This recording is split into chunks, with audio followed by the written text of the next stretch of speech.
último relato, que é a amarração que quase levou à morte. Mais uma merda acontecendo com a amarração, né? É uma moça que nos conta. Olá, eu sou fulaninha, gostaria de contar um acontecido com o meu tio. Ele é uma pessoa que eu tenho muito próximo de mim, muito próximo a mim, pois eu convivi anos com ele, com a minha mãe e com os meus avós. Ele era fisiculturista e professor de academia. Era uma pessoa superativa,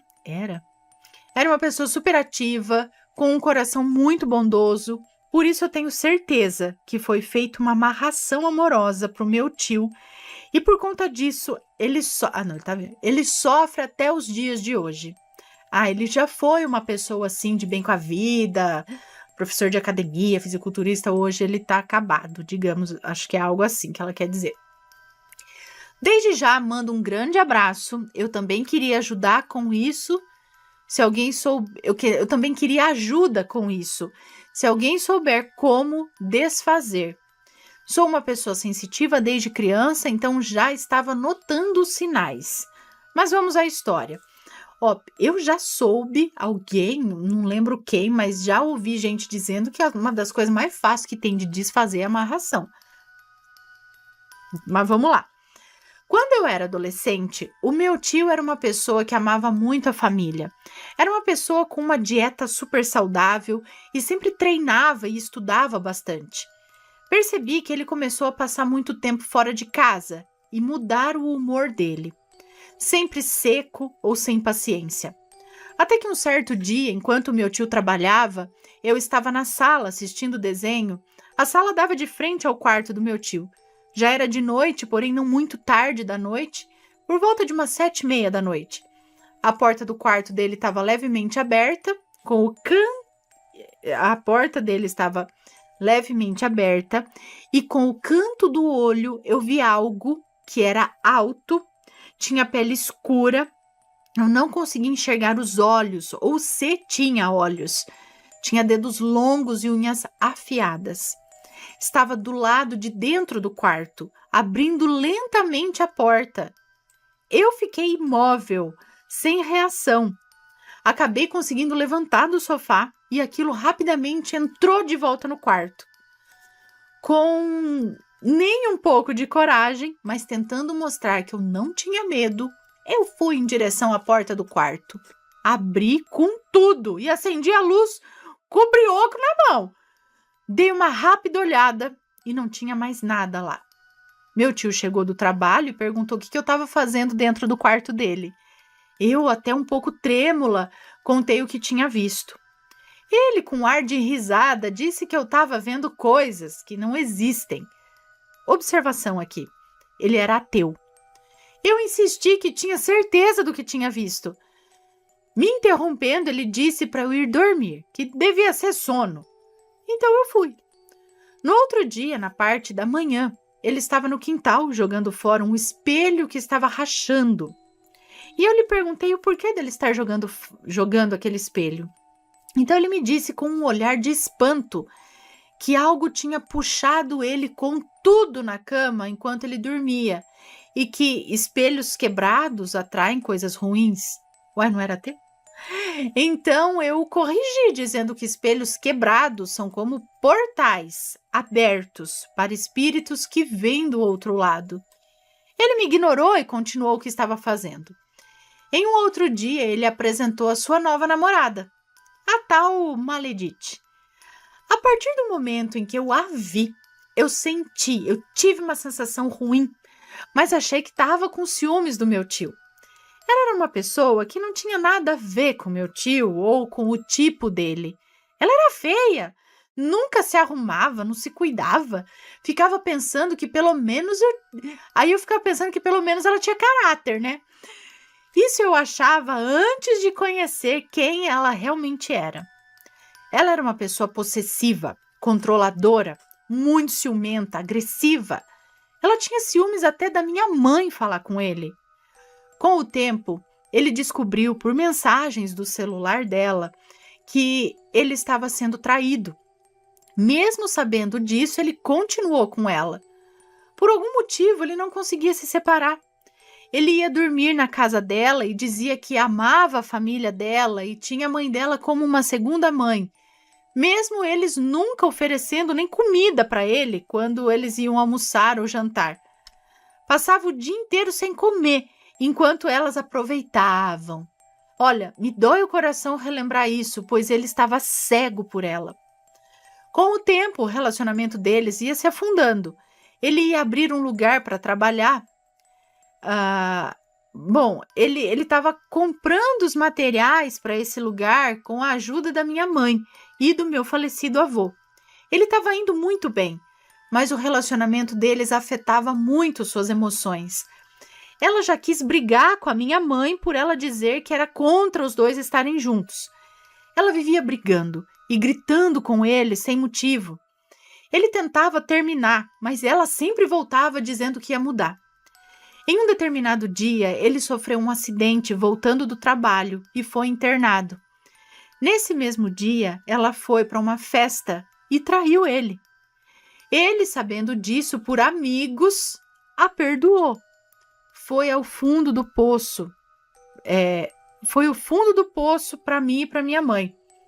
Eu comecei a ficar perturbada, pois eu ouvia vozes, eu sentia um cansaço muito forte e sempre estava sem apetite.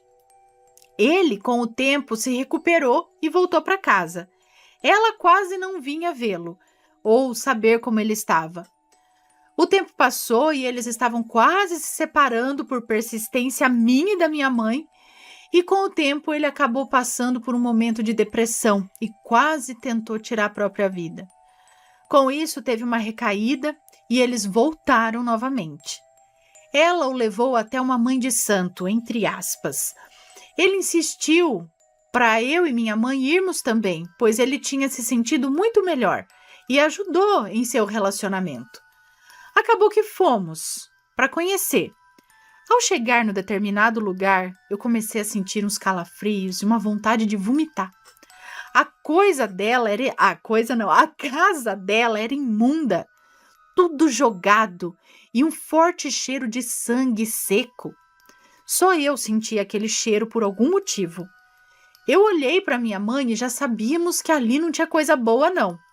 Olha, gente, eu já fui em centro e sempre me senti super leve, confortável nos lugares, ao contrário daquele determinado lugar. Chamou cada um para ela fazer uma oração. Antes de entrar, eu já fechei o meu corpo e limpei a minha mente. Os pensamentos fortes podem ser ouvidos por espíritos malignos. E ela simplesmente não soube o que falar. E então me perguntou o que eu tinha. Disse que estava tudo bem. Aí eu disse que estava tudo bem. Então ela me pediu para sair. Já com a minha avó, ela disse muitas coisas sobre o que ela queria saber. Então já soube que não era coisa boa. Mãe de santo ou pai de santo, eles são sensitivos e ajudam a abrir caminhos. Ela tinha um altar, mas era muito diferente dos que eu já vi. Tive uma sensação desconfortável ali. A Maledite engravidou e usava isso contra ele. Toda vez ela dizia que abortaria se ele fizesse algo que ela discordasse. Em questão de semanas, o meu tio teve uma complicação médica. Ficou entre a vida e a morte. Eu tinha certeza que era obra daquela namorada dele. Eu entrei em uma forte oração e num jejum severo. E com a graça de Deus, ele teve a bênção da vida. Mas isso custou quase tudo. Ele, no começo, ficou acamado por uso de sonda e fralda. Eu e minha mãe cuidamos dele e ela só veio ver algumas vezes. Ele estava quase se recuperando e ela aproveitou o momento para entrar na casa, revirar os pertences do meu tio, pegou roupas de marca dele, perfumes caros e o celular que tinha todas as provas da traição dela, eu acho. Era um celular super caro que ele tinha. Por um milagre divino, ela não pegou os boletos pagos dos materiais que ele comprou. E ela se apossou disso. Guardou tudo na casa dela. Um tempo depois, ela e a família vieram arrumar confusão em casa por meu tio não estar pagando pensão, sendo que ele ainda nem estava recebendo pelo SUS por estar sem condições de trabalhar. Ele não conseguia nem falar, nem andar. Ele ficava na cama e na cadeira de rodas. Elas brigaram com a minha mãe e com a minha avó, e nisso uma delas avançou para cima da minha avó. Eu já fui com a intenção de bater mesmo, pois ela era uma mulher de 27 anos, minha avó com 80 anos, e ela avançando para cima da minha avó. Minha mãe entrou no meio pedindo para que elas fossem embora daquele lugar. Minha mãe também acusou elas por mentirem, fazerem uma vaquinha com os colegas do meu tio para custos medicamentosos e nunca ajudaram a comprar nada. Foi tudo por nossa luta. Bom, entramos na justiça pelas coisas que pertenciam ao meu tio e por algum motivo os advogados nunca levavam isso até o juiz.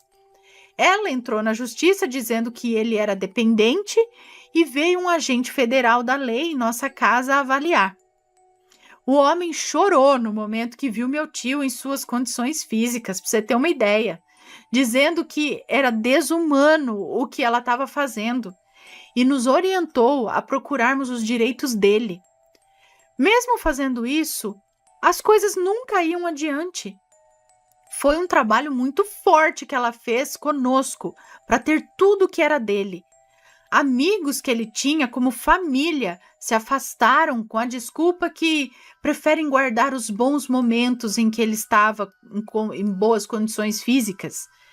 Isso me parte o coração. Eu escrevo esse relato com lágrimas nos olhos. Como as pessoas são decepcionantes.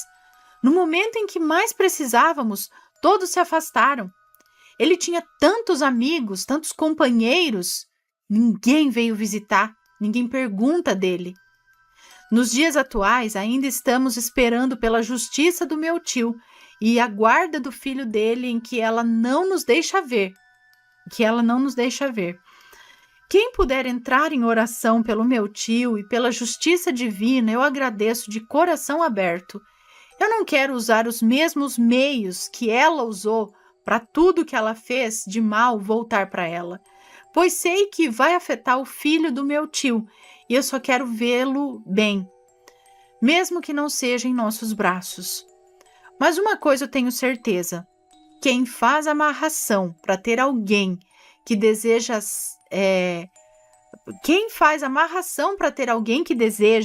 sempre será acompanhado por obsessores que irão afetar a pessoa e quem for próximo a ela. Ok, bom, terminou aqui. Pois é, maledites sendo maledites e ferrando com a vida dos outros. Olha só, como pode, né, gente? Não consigo conceber. Não consigo. Né? Na frieza, assim mesmo, tal. Bom, vamos lá.